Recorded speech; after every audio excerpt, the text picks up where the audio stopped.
Esta informação é importantíssima. Ela não pode ficar só aqui conosco. Ela tem que ser compartilhada para que a gente consiga salvar nem que seja uma pessoa da dependência química.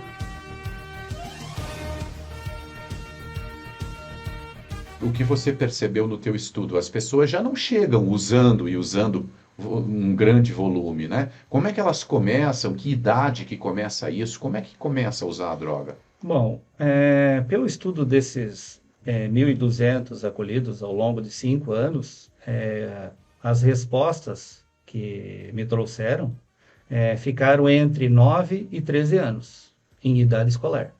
Entre 9 e 13 anos que fizeram o primeiro uso. Isso, o primeiro contato com a droga. O que influenciou essas pessoas a ter esse primeiro contato com a droga? Olha, no estudo, quando foi perguntado para os acolhidos como que foi o primeiro uso, eles trouxeram que foi na idade escolar praticamente, querer fazer parte de uma turma, a curiosidade, os amigos influenciando, faz uso, é bom, experimenta pela primeira vez. A questão também do grupo familiar, uma família desorganizada, uma família com problemas, muitas vezes do próprio pai ou a própria mãe, tá envolvido com o álcool ou as drogas, também foram influenciadores nessa Aí, idade. por exemplo, as pessoas não percebem, né? Mas começa em casa tomando uma bebida e começa a botar o filho junto, aí quando Isso. ali já é uma porta de entrada. Muitos que trouxeram também que quando ia comprar cigarro para o pai, ou ia comprar uma cachaça, ou ia comprar algum outro tipo de bebida, quando o pai ou a mãe estava bebendo, quando ele se descuidava, acabava bebendo e ali iniciou o primeiro contato com o álcool. Cigarro também. E depois vai evoluindo, e aí no começo a pessoa entra como uma aventura, como uma experiência, como uma curiosidade, e vai indo ao longo do tempo. Daqui a pouco ela vê assim: meu Deus do céu, já não dou mais conta, agora não controlo mais. Aí o negócio complicou. É, essa, Aí tá viciado. essa questão do controle é uma fantasia. Então, esses que vivem hoje em acolhimento, em comunidade terapêutica, um dia eles foram usuários ocasionais. Um dia eles pensaram, eu paro a hora que eu quero, eu estou controlando. Então, o controle do uso de drogas é uma mera ilusão. Vai chegar um momento em que se perde esse controle e o uso se torna mais constante e mais profundo. Todos entram lá no mesmo nível de consumo, de dependência, é consumo diferente? Como é que se percebe isso? A questão é que eu não avalio eles pelo nível de consumo.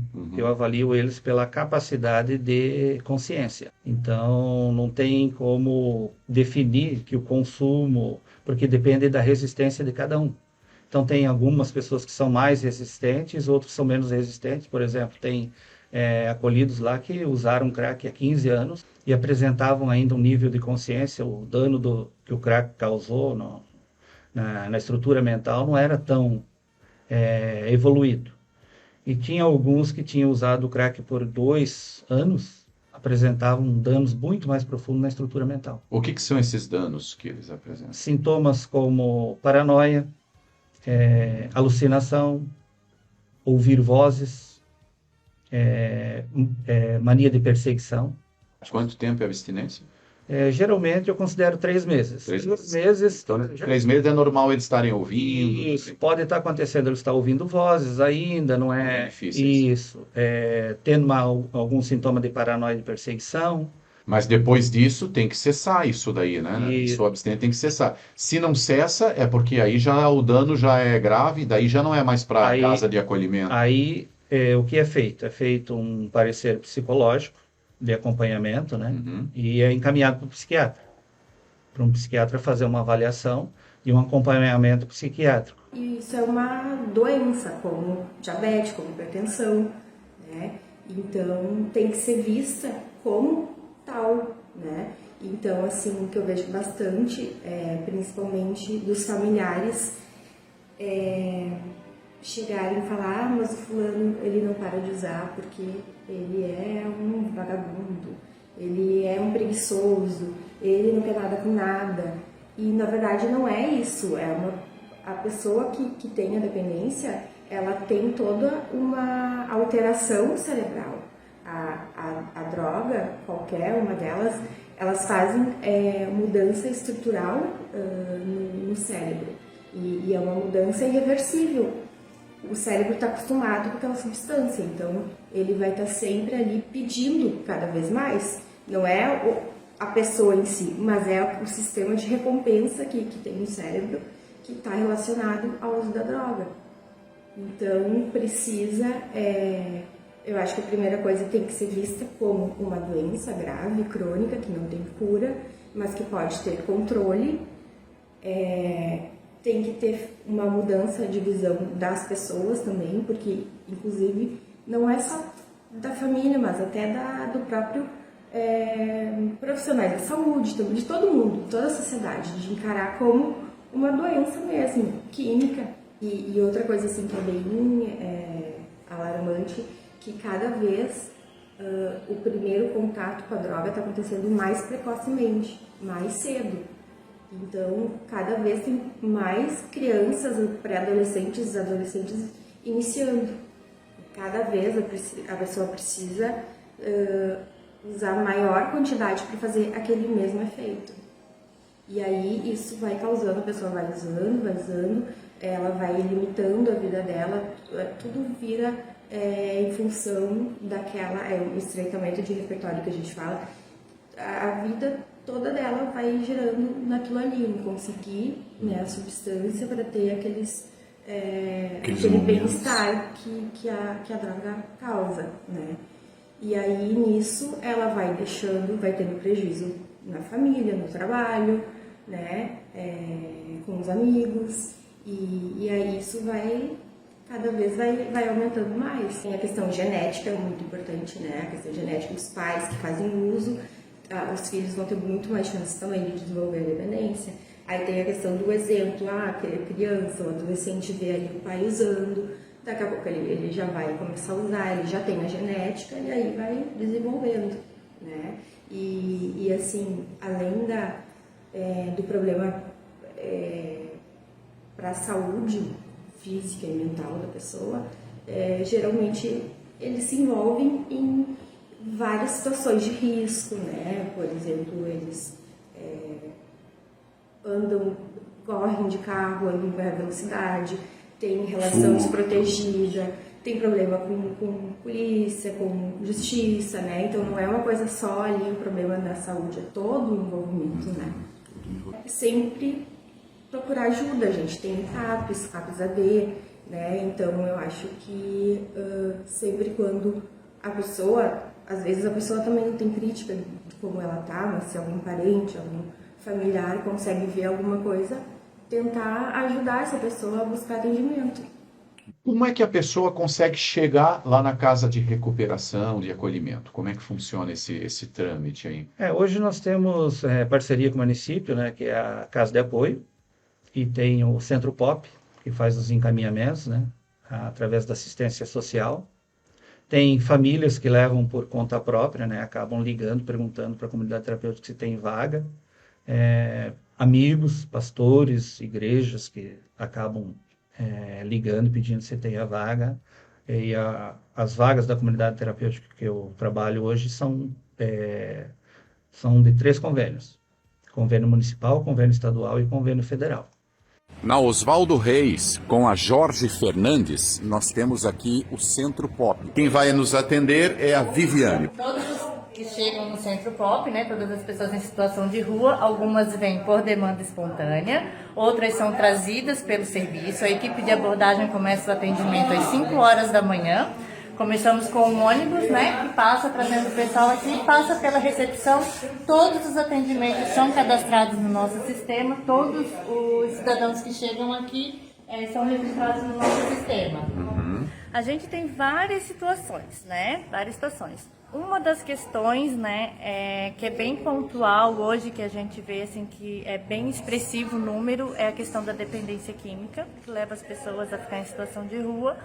Tem pessoas também que a situação de rua leva à dependência, né? Tem a questão do desemprego, tem a questão de conflitos familiares, e a gente tem outra questão também que é bem difícil trabalhar, que é a questão da saúde mental. É o banho, né? Recebe toalha limpa, o kit higiene completo, com barbeador, tudo, tem os chuveiros ali, banho quente, né? Os banheiros de uso deles, a alimentação, a lavanderia, né? Eles tiram a roupa suja, deixam na lavanderia para lavar, no dia seguinte pega já limpa e seca. Quantas pessoas estão passando por esse processo diariamente? Por dia nós estamos atendendo uma média de 160 usuários. 160. E aí tem alimentação também? Tem o lanche, né? Cada um recebe um kit lanche. Nesse kit vem um salgado, um doce, já vem pronto esse kit lanche. É um serviço terceirizado. Esses moradores, esses 160 atendimentos, eles são vindos de onde? São todos de Itajaí, a maioria de outras cidades? Não, a maioria é de outras cidades. Nós temos um público já em situação de rua, que a gente já atende há algum tempo, que permanece na rua em Itajaí, mas outros migrantes, nós recebemos bastante migrantes nesses últimos meses, né? Então a gente teve, por exemplo, de maio de 2022 a maio de 2023, a gente teve um aumento da demanda de 65%. Nossa Senhora. As pessoas que ligam, por exemplo, tem andarilho dormindo aqui na frente da minha loja. Andarilho é o termo genérico que usa para todos, né? Tem andarilho dormindo aqui na frente da minha loja, coisa tal, daí liga para o Centro Pop, aí vocês vão lá. Mas vocês não podem trazer a força para cá, né? Não, de maneira nenhuma, né? Até porque a gente é um serviço de proteção, não é um serviço de coerção. Então a gente está o quê? Para garantir o direito do cidadão, garantir que ele tenha acesso a ter dignidade, né? Dignidade Condições para sair daquela vida. Então... Ana Paula, por exemplo, as pessoas chegaram aqui no Centro Pop e foram identificadas que são dependentes químicos e querem ajuda. Aí daqui sai uma orientação para eles, é você que passa essa orientação? Sim, tem duas formas. Primeiro, ou a abordagem já conhece o público, já sabe que eles são dependentes químicos e pedem para eles virem aqui comigo, ou eles mesmo pedem atendimento. Eles se identificam, chegam para mim e falam, eu quero comunidade terapêutica. É uma questão voluntária, ninguém obriga eles a ir para a comunidade. Perfeito. Mas eu acho que faz parte do processo recaídas, eles vão várias vezes na comunidade, faz parte da dependência química. Então eu converso com as comunidades, falo, bom, eles querem retornar, eles estão no momento, é porque assim, é um momento, aquele momento ele quer parar de usar, talvez amanhã eles não queiram, então a gente tem que aproveitar esse momento que eles querem para poder fazer uma intervenção. Hoje nós temos parceria com 7 comunidades terapêuticas, sendo que 6 atendem o público masculino e uma atende o público feminino. Na casa feminina nós temos a disponibilidade de 15 vagas e nas masculinas, cada uma das 6 nos disponibiliza a quantidade de 20 vagas. Hoje, por exemplo, a gente está com 4 vagas abertas, né? À medida que acontecem os desligamentos, a gente vai encaminhando. Então, assim, a gente não tem demanda reprimida hoje para internação em comunidade terapêutica. Todos que procuram têm a possibilidade de serem encaminhados, né? E também não temos quantidade de vagas ociosas, né? As vagas estão atendendo a nossa demanda hoje de procura. E a procura é aonde? Aqui no POP ou no CAPS? Aonde eu vou para conseguir internar uma pessoa da família? Em situação de rua, é aqui no Centro Pop. Se a pessoa reside no município de Itajaí, ela pode procurar direto a Secretaria da Assistência Social. Lá nós também fizemos o encaminhamento, né? Só levar o comprovante de residência, documento, e lá a gente dá toda a orientação do que mais precisa para fazer essa internação. Geralmente, quando ele está no uso, ele não quer ir para internação. Ele quer continuar o uso, porque ele está no meio do caminho ainda. Para um dependente querer buscar a internação é quando ele está realmente totalmente esgotado. Quando ele não suporta mais ele não tem mais energia psíquica e não tem mais nem energia física. Ele está couro e osso praticamente, esquelético de tanto fazer uso de drogas. Aí ele está propício a querer ir buscar a internação. Ou seja, ele chega no fundo do poço, daí ele quer ir. Essa fala, fundo do poço, na verdade é uma fantasia também, porque não existe fundo do poço. Quando chega nessa situação, ainda não é o fundo? Não tem fundo de poço. O fundo do poço é quando eles acabam morrendo de tanto usar droga. Porque enquanto ele está vivo, ele cai no poço e vai cavando. Porque o cérebro quer. Isso. Tá pedindo, até se empapuçar. empapuçou, não tem mais sensação. Por exemplo, vai lá, faz uso da droga e não causa mais sensação. Pronto. Aí já não tem mais sentido fazer uso de droga. Aí o que muitos acabam fazendo? Eles recuam, aí eles buscam ir para uma comunidade terapêutica, e daí a partir disso eles vão se alimentar, eles vão ter um local adequado para dormir, e vão passar um tempo. Se ele, nesse processo, ele querer se tratar realmente, e deixar de ser usuário, aí ele entra num processo que eu compreendo lá como tratamento próprio. Ele passa a se tratar, ele passa a se preservar, ele passa a mudar o próprio comportamento por si só. É um processo bem interessante de se assistir.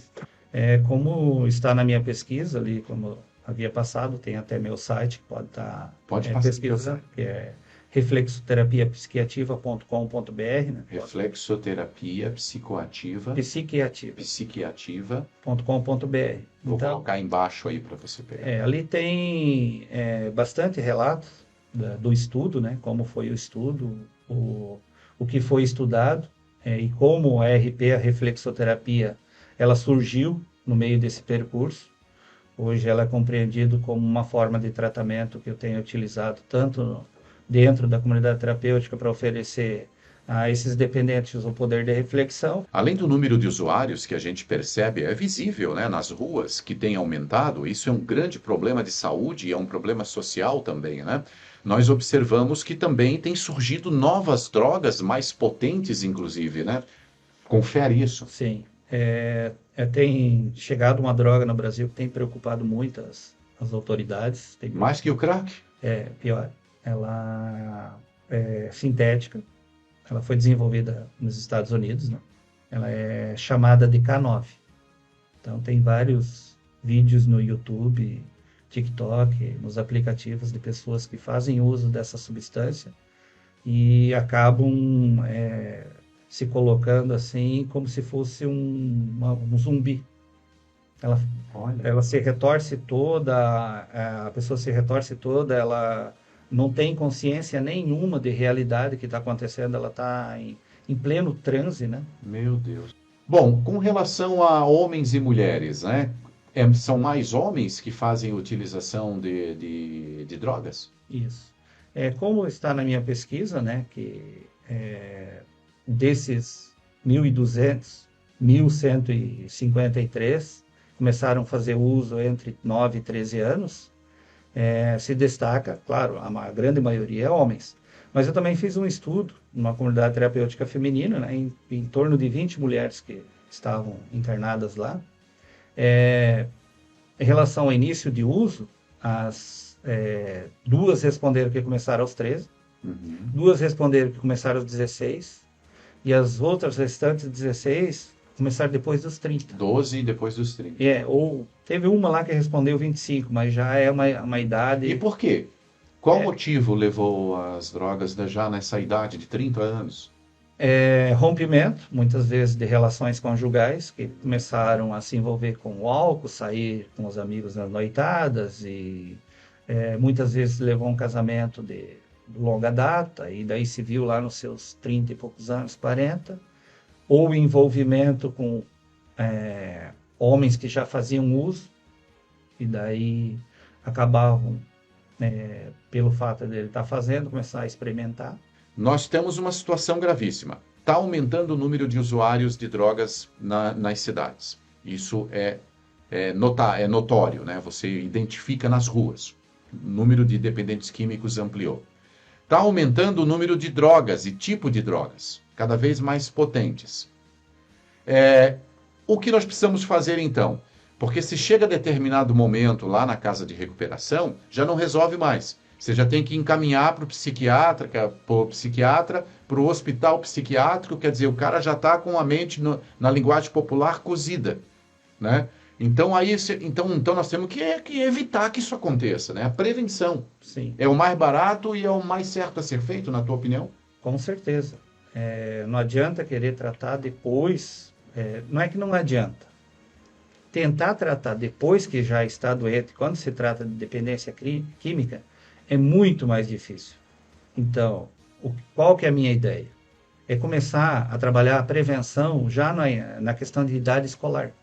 Dar a essas crianças o poder de reflexão, explicando para elas as nocividades da droga.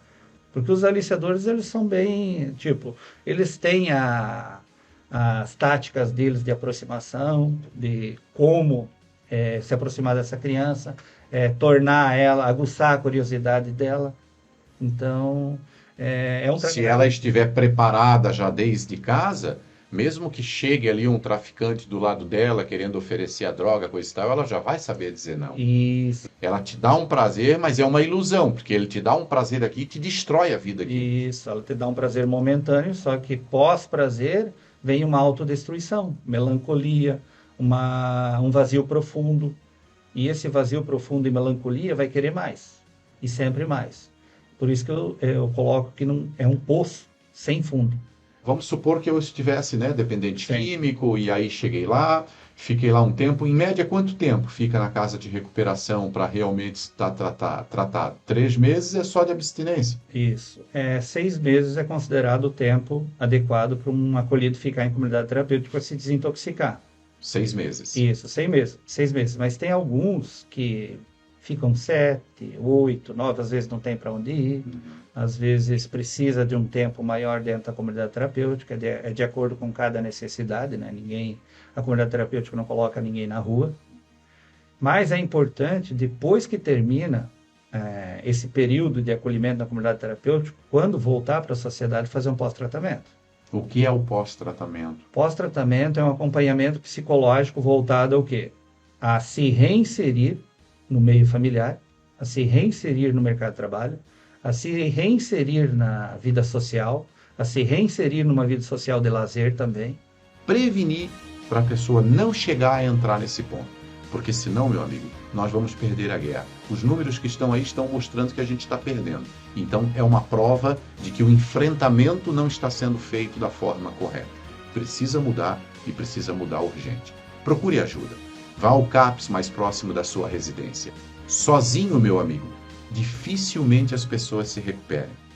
Busquem ajuda. Primeiro, não entre, não prove, fique longe da droga. Se entrou, busque ajuda, porque sozinho você não vai conseguir sair, tá bom? E eu desejo vida próspera para você. Fique com Deus, um abraço, muito obrigado.